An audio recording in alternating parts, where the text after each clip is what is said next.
Shaxsiy fikr 3 tomonlama foydali.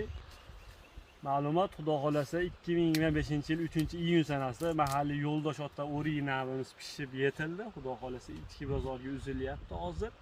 Bu birinchi tomonlama eng zo'r, kalibr jihatdan muammo yo'q, eksportga yaroqli. U tomondan ham 100 muammo, tursiya bargi, shakar miqdori ko'p, kompot qiyomga ham yaraydi. Har tomonlama zo'r. Eng asosiy serp hosil o'rigimiz, mana ko'rishingiz mumkin. Bu ko'p yillik daraxtimiz, kamida 400 kilo yuki bor. Shu holatda yetib keldi. Xudo xolasa ko'chatlardan ko'paytirib qo'yganmiz. Nomerlarimiz 97lik 040 2321. Xudo xolasa buni ekishlarni tavsiya qilaman.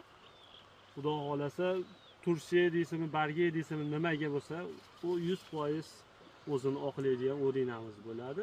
Bizni kuzatishda davom etinglar. Video yoqqan bo'lsa bitta like bosinglar. Bizni yo'qotib qo'ymasligini, podpiskani unutmanglar. Sog' bo'linglar do'stlar.